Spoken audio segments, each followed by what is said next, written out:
David Beckham is poised to be crowned the face of the 2022 Qatar World Cup next month, earning a staggering $227 million. The former Manchester United superstar has agreed to a 10-year contract to serve as Qatar's ambassador, and the deal is likely to generate controversy given the country's human rights record and views against the citizens and members of the LGBTQ+ community. Let's get into it. David Beckham signed a $227 million 10-year contract last year to become Qatar's ambassador and the tournament's face. The event, which will be held from November 21st to December 18th, will make it the first FIFA World Cup to be held in Asia since South Korea and Japan co-hosted in 2002, and the English football legend agreed to a multi-million-dollar deal to become an ambassador for Qatar ahead of the year's World Cup.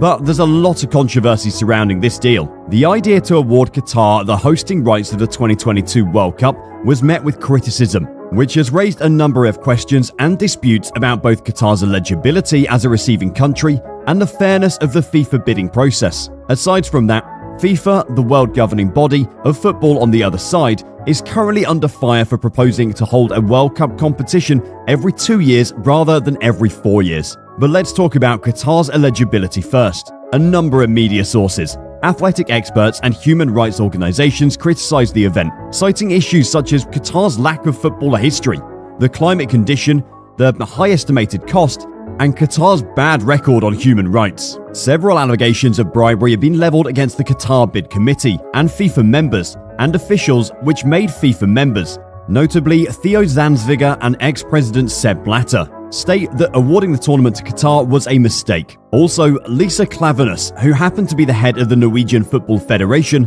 criticized FIFA for awarding the World Cup to Qatar at the March 2022 FIFA conference in Doha, citing the myriad concerns surrounding the tournament. She contended that the decision to award the tournament to Qatar was unacceptable, citing factors like the abuse of migrant workers involved in stadium construction and worries in the LGBTQ+ community about traveling to Qatar for the finals in November. However, the Qatar 2022 Secretary General, Hassan Al-Fawadi, criticized her views for neglecting the country's recent labor reforms. Amnesty International also accused FIFA in May 2022 of turning a blind eye while thousands of migrants worked in conditions that resembled forced labor, stating that FIFA should have required labor protections as a condition of hosting. There have been so many records of Qatar treating their residents so badly, like the one in August 2022, when Qatari officials arrested and deported over 60 migrant employees who had protested against their employer, Al Bandari International Group, a large construction and hotel enterprise, for failing to pay their wages. Wait,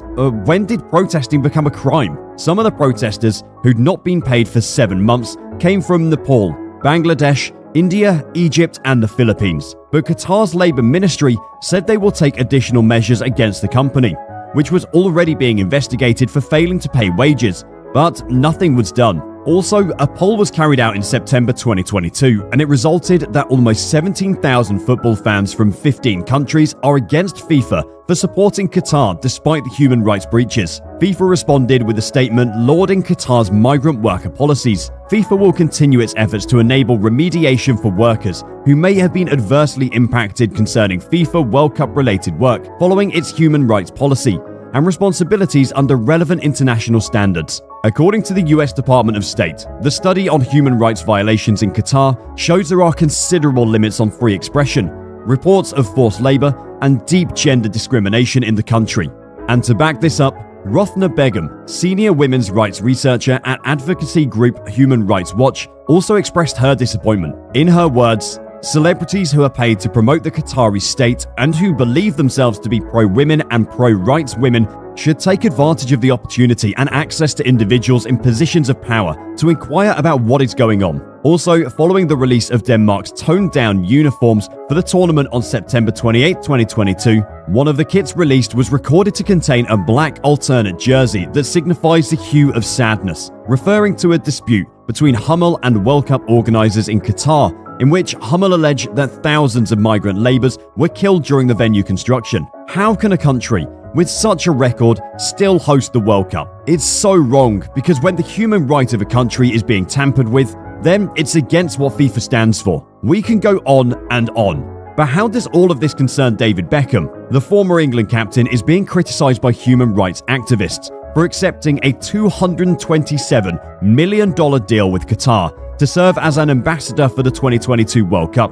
Beckham is a man of value, and you'll agree he's not the type to take such a deal because of his reputation. The forthcoming soccer tournament has heightened concerns about Qatar's human rights record, and veteran activist Peter Tatchell said Beckham's Qatar deal is very depressing and disappointing. Tatchell said, "He has made a huge mistake. I hope he'll think again. This doesn't square with his professional support for women's and LGBT+ rights." Aside from the Qatar alleged corruption and human rights record, Beckham, on the other hand, is also known as a gay icon, and he's been proud of it over the years since he openly sought his gay fan, claiming he enjoyed being a gay icon and was delighted for his wife to publicize it. The international sensation on the side embraces his elevated status in the LGBTQ community and openly courts gay fans, but now, becoming the whitewashed face of one of the most notorious anti-gay countries in the world is the opposite of this belief. Homosexuality is outlawed in Qatar, and Beckham already has a relationship with Qatar. He is anticipated to promote tourism and celebrate the country's cultural history.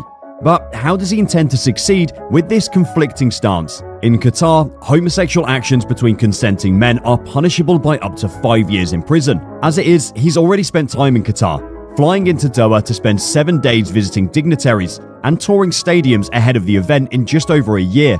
And according to reports, Beckham has been assured that supporters attending the extravaganza in December would be permitted to wave rainbow flags in stadiums and be kept safe throughout the event. As it is, David Beckham will earn $227 million as a Qatar ambassador over the next 10 years, irrespective of all controversies.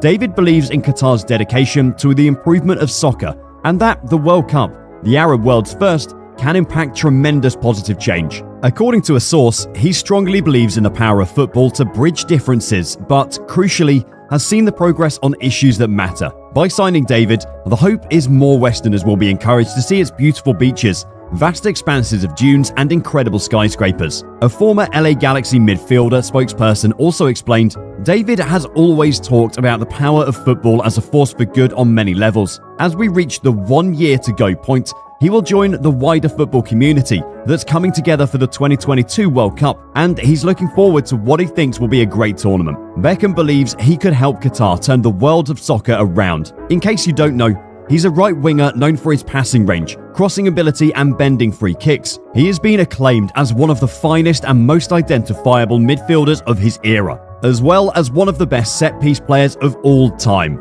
Beckham's professional soccer career began in 1992, when he made his first team debut for Manchester United at the age of 17. He won the Premier League 6 times with United, the FA Cup twice, and the UEFA Champions League in 1999. He then spent 4 seasons with Real Madrid, winning the La Liga title in his last season. Beckham signed a 5-year contract with Major League Soccer club LA Galaxy in July 2007. During his time with the Galaxy, he had 2 loan spells in Italy with AC Milan in 2009 and 2010. And in case you don't know, he was the first British player to appear in 100 UEFA Champions League matches. However, he announced his retirement in May 2013, following a 20-year career in which he won 19 major awards. David Beckham believes football has progressed in terms of homophobia and racism since his prime in the 1990s. As he stated in an interview with the Evening Standard, "I played for 22 years.